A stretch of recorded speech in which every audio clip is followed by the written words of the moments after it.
今日はですね、お米のですね、ちょっと研ぎ方を、やりたいと思います。まずですね、最初に、お水を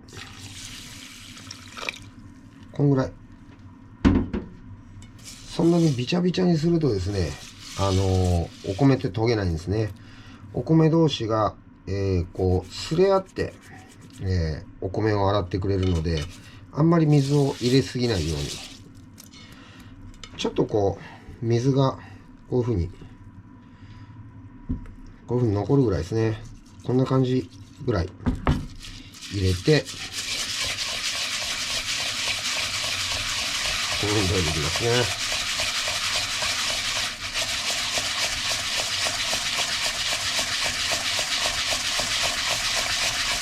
で、大体そうですね、20秒から30秒ぐらい、手を必ずこう、立てて、指を立ててですね、この状態でこういう風に米を洗っていきます。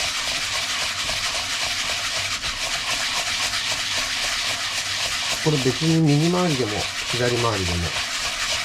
どちらでも構いません。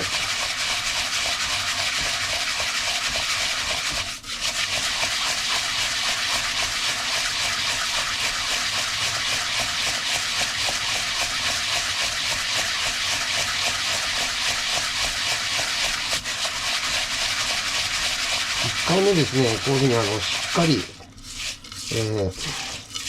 指を立てて、さっき30秒って言ったけど、もうちょっとだな、1分ぐらいですかね。1分ぐらい。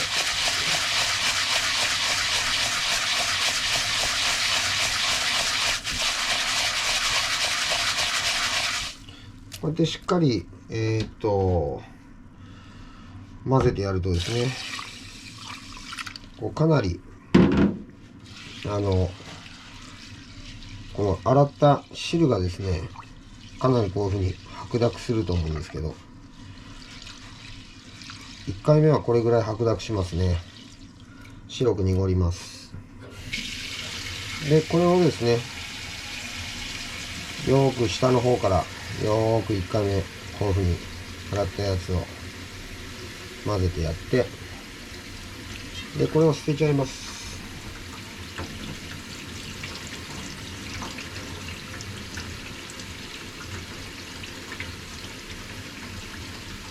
で1回目の研ぎ汁、きれいに捨ててですね、きれいに捨てて、また同じくらいこれお水が残ると思うんですけど、でこの状態でもう一回、今度は時間半分ぐらいでいいです。1回目でしっかり、研ぎ終わったんで、2回目は軽くでいいですね。さっきの半分ぐらいの時間をやっぱり指をこうやって立てて、指を立てて、こういうふうに混ぜてやりますね。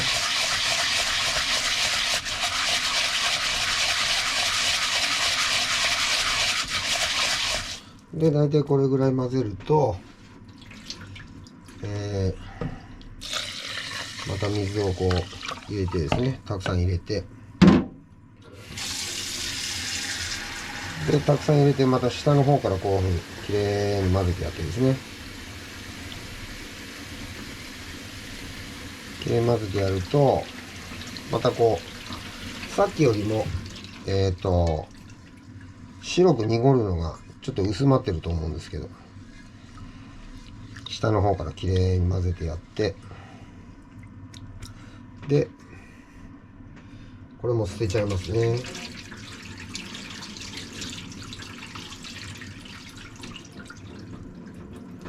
できれいに捨ててやった後に、今度はもう洗いません。あんまり洗いすぎるとお米が、崩れてしまうので、たくさんのお水を入れて、またこういうふうに底の方からですね、きれいにこうやって混ぜてやると、さっきよりもこの研ぎ汁が洗った水がですね、綺麗になってると思うんですけど、これももう一度捨てちゃいます。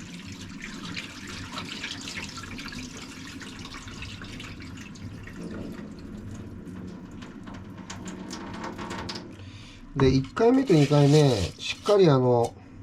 指でこうやってかき混ぜてやることで、お米についたですね、くずとかも余分なやつがこう取れますから、取れて、外の方に流れてくれますね。で、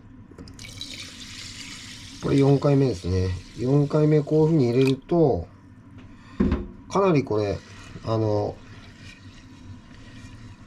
お水が、こう、下の米が見えるぐらいに、透き通ってきてると思うんですけど、もうこれでもう炊いちゃっていいです。これで水の量を調整して、水の量を調整してですね。で、水の量はですね、必ず2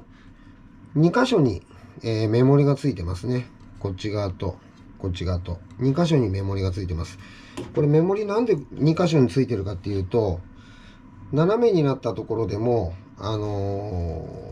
ちゃんと計量できるように、これ2つついてるんですね。で、右側と左側と両方見て、だいたい同じ位置になるぐらいにこうやって回してやると、同じ位置になりますんで、で、同じ位置になったところで、4号だったら4号、5号だったら5号、3号だったら3号っていう風に、水の量を見ます。で、これで今日は4号炊くんで、ちょっと多いかな。4号炊くんで、これで4号ですね。今日はこうお米の研ぎ方でした。この研ぎ方でやると、お米が一層美味しくなります。ぜひこの研ぎ方、やってみてください。これでですね、炊くときに、こう真ん中がこうなんだろう、真ん中が沈んでる状態よりも、この周りをですね、こう指2本でこうかき混ぜてやって、周りからですね。で、軽く真ん中がこういうふうにこう盛り上がるようにやると、よりお米が美味しく炊けます。っていうことで、ちょっと皆さんも試してやってみてください。